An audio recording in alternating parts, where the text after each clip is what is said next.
And I remember the first practice, I was instantly challenged and checked, but I was definitely challenged the most. But a lot has changed since then. I mean, for starters, I've gained 110 pounds.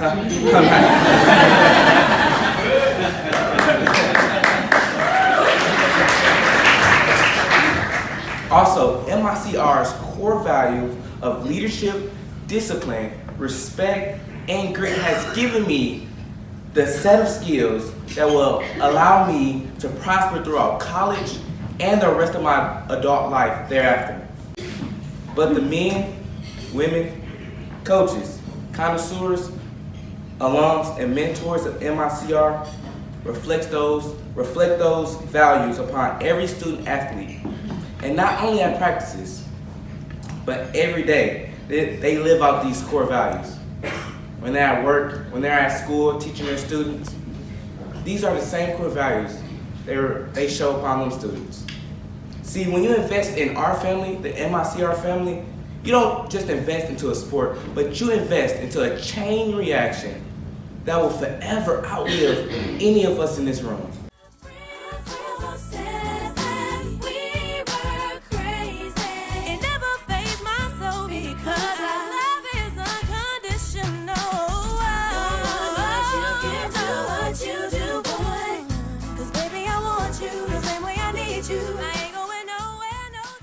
If you're tired of hearing me talk about championship, sorry, because I'm not going to stop.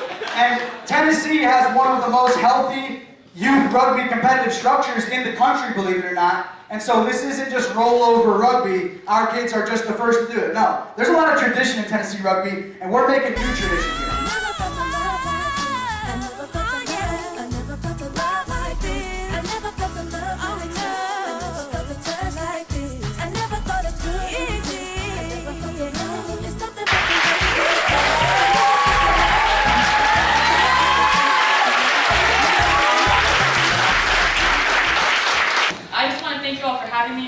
Primarily to celebrate Carlicia. We couldn't be happier and more grateful that she's coming to our program. We know she's going to make a great impact on the field and as a leader.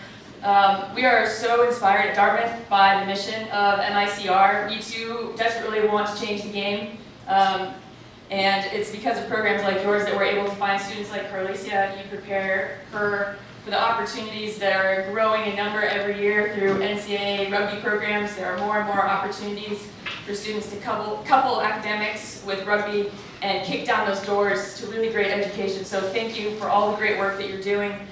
I would like to give my greatest gratitude for everyone coming out tonight. I know that coming out here means that you are supporters of MICR, and I couldn't be any more grateful for that. Your support has given me endless opportunities and experiences that I will not forget. It's because of you all that have the greatest opportunity of attending Dartmouth that one thought was a dream.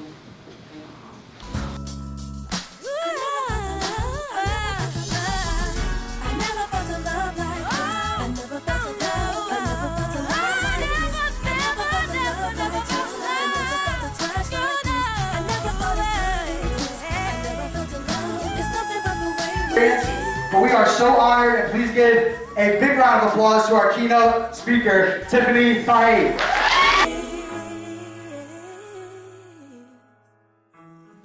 And attending this event, and we watched the Rugby Boys of Memphis, and the whole room was just in tears. Like, I was a mess watching this clip.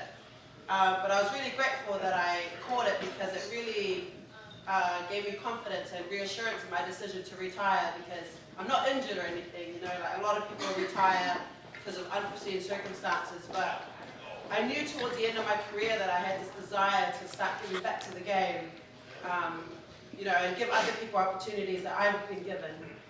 And because I wouldn't have got there without any support. You know, when things just hum for you, and you're just not sure why it's happening, but you just sort of go along with it, because they're all positive and they're opportunities. And I really felt that I was 34 at the World Cup. I was one of the older players, and I was needing so many young players. And I was like, I want to help these girls come through. I want to help these young men come through.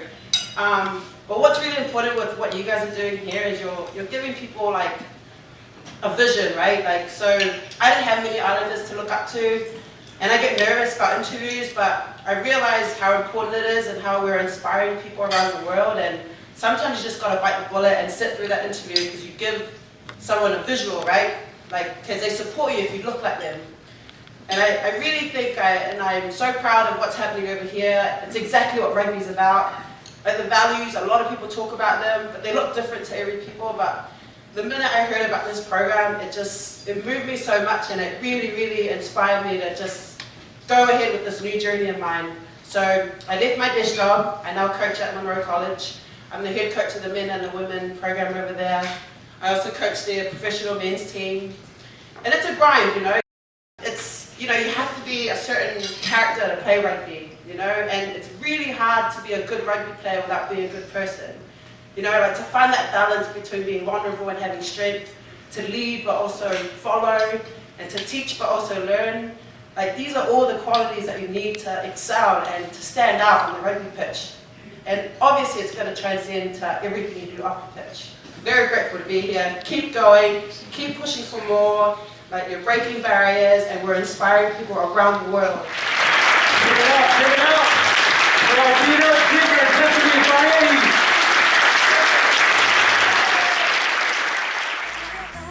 I never felt a love like this. I never felt a love like this. I never felt a touch like this. I never thought it could exist. I never felt a love. It's something about the way we kiss.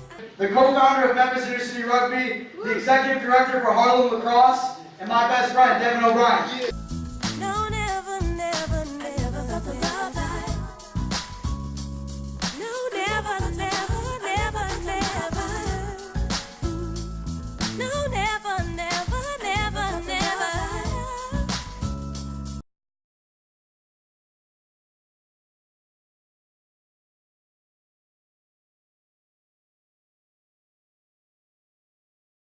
You know, it's been 5 years since I've been in Memphis. I can't claim any good insights on what's going on in the day-to-day. To be honest, I can't name more than a dozen kids on our roster, and I'm not doing any of the hard work. I know that, and I also know that the reason I'm here tonight is the most important reason in my world. And I know that for all the different people in this room right now, the only thing that we've got that brought us together are our reasons. And we are unified by our reasons, and I think we came here for a reason. So I just want to talk for a second about how that evolution has occurred and my understanding of this reason. Because like Shane said, when I showed up, I had a terrible haircut. I was 22 years old and I showed up to Kingsbury High School, and I kind of wanted to start a rugby team because this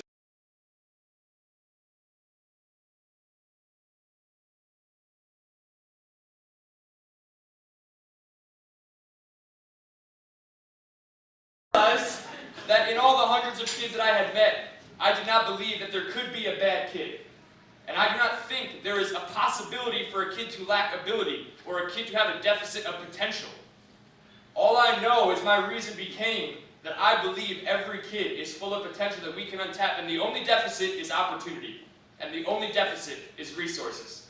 And as I kind of moved to New York, I went back to New York about 5 years ago to see my family. I kept coming back because it was electric. And because kids were winning games, and kids were winning off the field more importantly. And when they shook my hand and I looked into their eyes, man, like as a teacher, I don't know what I taught, but I learned every single day from the kids that I work with, and I continue to do so today, and that kept me coming back. Then, like all the news and stuff, like all the stories, you know, we flew out to London, and they nominated us for this award, and like the Telegraph wanted to talk to us about Memphis, and NPR wanted to talk to us about Memphis. And my reason then was I realized I had an ability to tell a story of value. Communities having assets, kids having potential. And I had an ability to share the story of the people in this room and the students in this room, and instead of the spotlight being on deficits, we had the opportunity to say that there is incredible value, and there is incredible potential. And these kids are changing the game and changing the world, and we can do it through the sport of rugby. And that was a tremendous inspiring influence in my life. Whether you know it or not, from the sidekick, the least interesting guy in the room, the message here is it's not about me or Shane. It's not about Memphis Inner City Rugby. It's not about rugby. It's about Memphis. It's not about Memphis. Really, this is about a movement in the world to change what it means to educate a child. It's a movement in the world to change what sport stands for. And it's a movement that's happening around the world where people understand that because we have the ability to afford opportunity to those that don't have access to them, we can change the world through sport. And so every one of you here tonight, whether you knew it or not, I hope you can go home knowing that you belong to a global movement. And that's really what I see, and it's the most inspiring thing I've ever known.